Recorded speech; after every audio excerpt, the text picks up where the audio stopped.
the company Zeiss is putting out a $6,000 full frame camera with a ridiculous price tag. Well, that's what the 6,000 part's about. That's Gizmodo's headline. But what's special about this, the reason I'm talking about it is not that it's so expensive, not that it's full frame. Those things are interesting. Zeiss as a company, really high end. I mean, they do some stuff. I don't know if they're on the level of Leica, but it's in the same, it's moving there in that direction. And so you look at this and you say, man, it's got a single 35 millimeter lens on that full frame. That's all it is. It's fixed to make the thing super compact. So you would say, oh, this is the simplest implementation of a full frame camera. As simple as you can do to keep it as small as possible, because once you have a full frame, you typically have much bigger cameras. But the twist here is the thing runs Android.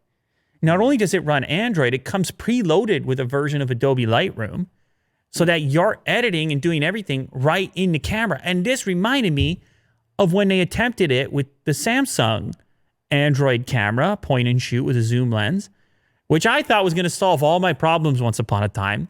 I think I brought it to CES one year and I was like, you know what? I'm just going to shoot these videos and publish them to YouTube right from this point and shoot camera. Did it work? It was called the Galaxy camera. Oh, this one. It's a Samsung Galaxy camera. Crazy stuff, man. I think it worked, but it wasn't the greatest camera. It was still a small sensor. It didn't satisfy that portion. But when you have a full frame and you have Zeiss optics and you have $6,000, yeah, presumably you could shoot and post straight from a super high-end camera with an f2 35 mil Zeiss lens. Now, my thing is, I don't have the flexibility of multiple camera units, which even a high-end smartphone typically gives me. I get it. It's not even close to full frame, but to only have a single 35 kind of bugs me. Anyway, it's cool to see camera companies try to figure out what they're going to be in the future. And even if they're going to slam Android into a super high-end camera to see how people will do with it. If you can skip steps, in some circumstances, that looks like old Android, by the way. Yeah, it's weird that the screen is not. You want a bigger screen too. You're complaining. Is it folded? Yeah, it's not flat. It's folded in one place. It's interesting. Just weird. So therefore, it's an OLED. Is that what you're saying? Yeah, it might be. So it's a very minimalist design. It also comes with Wi-Fi, Bluetooth, and NFC. It's got a USB-C port, and it has built-in storage as well. There's 512 gigs of onboard storage.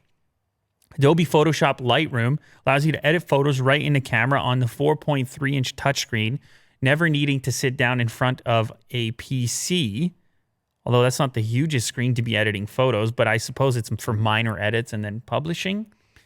But since it also has Android, you could very easily offload the stuff to nearby computers or whatever else you want.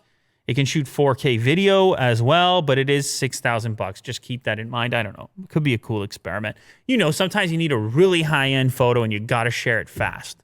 If you're Kim Kardashian or whatever. She'll be holding this? Maybe. I don't know. Cool design.